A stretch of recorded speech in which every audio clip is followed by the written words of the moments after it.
southwest France. The Wisteria, as you see, is fully in bloom. Today I want to use the detail we can see here of the flowers to add some detail to the picture we started last time. So come with me into the gallery and let's paint.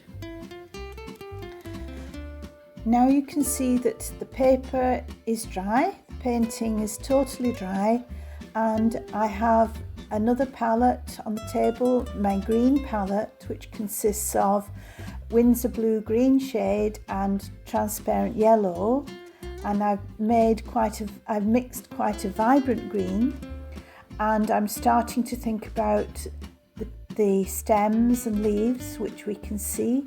I have a small stem and a flower from the Wisteria, which I brought in from the courtyard. So now we're adding a little bit of the green colour mixed with the violet. You can see I've moved some of the green mix onto my violet palette so that the leaves are new and have a nuance of violet as well. And I'm just adding them very, very delicately to the picture. They seem to sprout and grow in twos, and so it's quite a stylized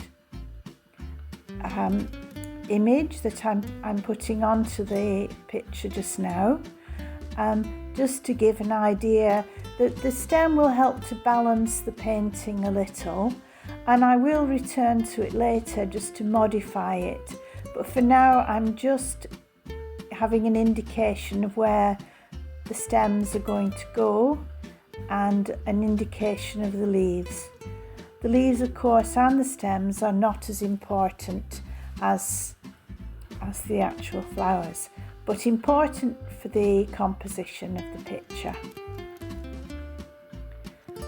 I think later on I'll have to soften them a little. They're a little bit regimented at the moment, but nevertheless important as a whole.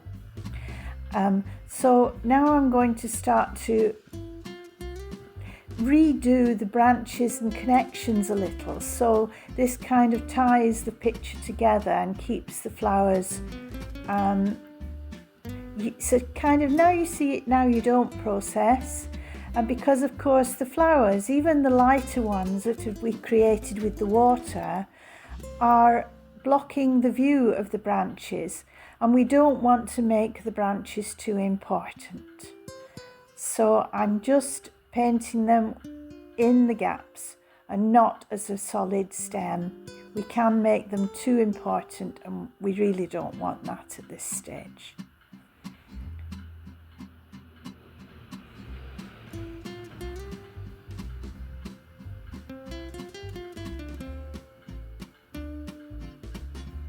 Now I'm going back to the flowers and looking at the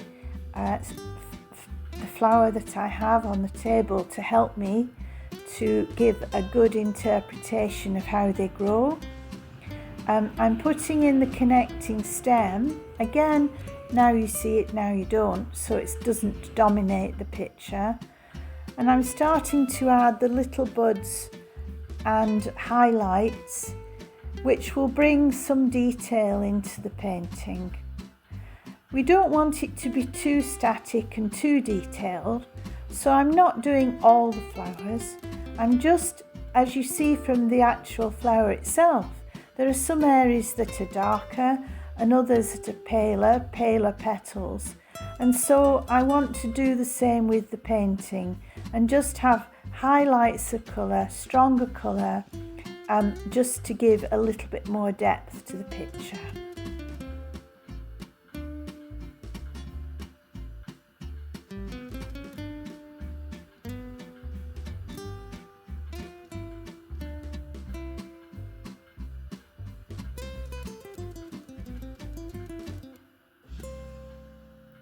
The larger flowers at the top there are more open, and so I'm using the paint and then using the water, putting the paint on and then blending the colour upwards to give a fuller flower and a bigger petal.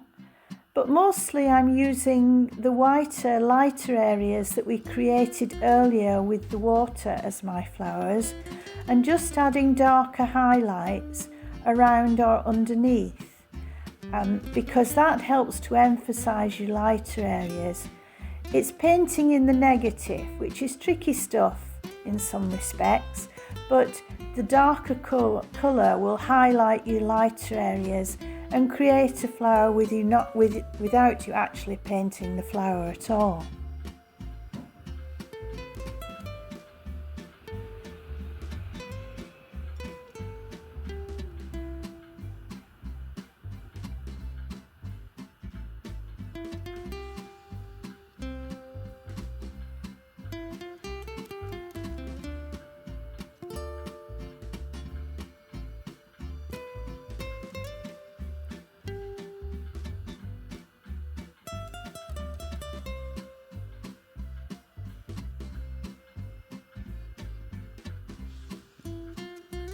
I'm going now to start working on the larger of the two flowers.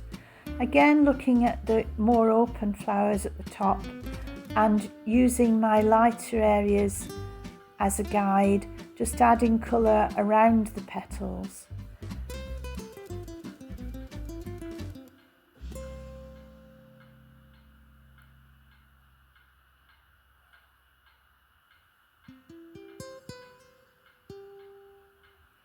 You can see there one bud is really too dark and is a little bit too prominent, so I'm going to use my medium-sized mop brush just to take the colour off a little so it doesn't become out of step with the rest of the shading.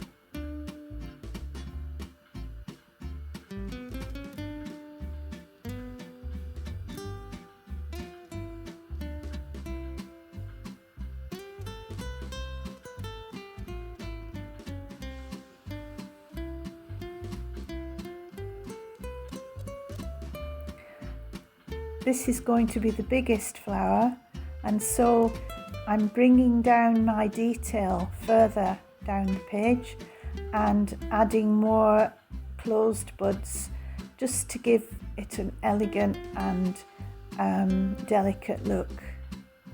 Also making the connections between the buds and the actual stem, as you can see.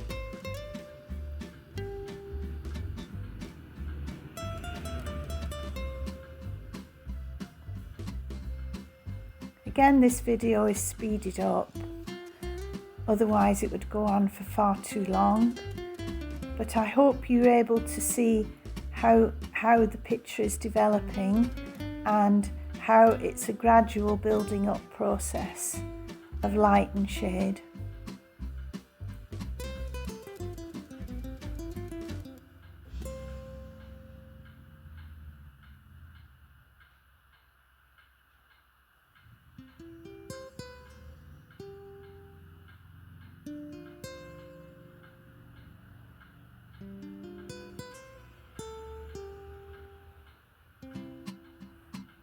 Now we're getting to the stage where we could really do too much, and I'll be thinking about leaving the picture to dry totally before I do the final steps. We can see that the two flowers on either side of the middle one are stronger, and this is what I want. I want them to be more important. And just adding a few more touches of colour.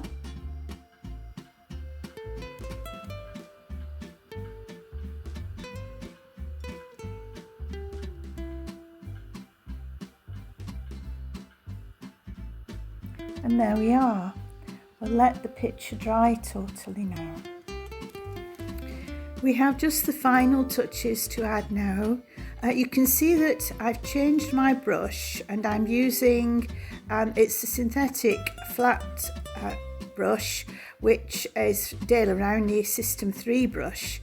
It's very good for moving paint, and I'm using it just to soften the leaves a little because they are too rigid and uniform, and I'm loosening the colour a little and then going to add a mix of the mixed green, which is Windsor blue, green shade, and transparent yellow, just with a little hint of violet, so that it softens the leaves and makes them blend more easily with the flowers. So this is just a gentle, delicate process, just to make them less obvious, because, as I've already said, the leaves are not important, really, in the scheme of things. You notice I've got another palette there on the side, which is a mix of Payne's Grey and Indian Red. And finally, the last thing that I'm going to do is to use a mix of that colour, which produces an almost black but with a hint of violet to it. I'm going to use that colour to darken the connecting stems, to bring them out just a little, because at the moment, once watercolour is dry, it often goes, well, it usually goes lighter. So here you can see I'm applying that to the parts that I want to emphasise more. It's always difficult to know when to stop, but I think that this is about time to stop and leave the picture to dry properly.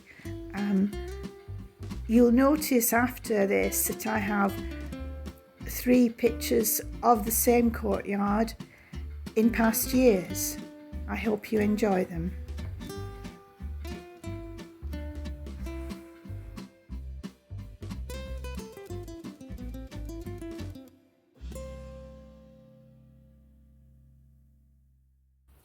I hope you enjoyed my video and it's inspired you to try for yourselves some of the techniques that I've used. Watch out for more videos where I'll be introducing different subjects and different techniques for you to enjoy. Happy painting!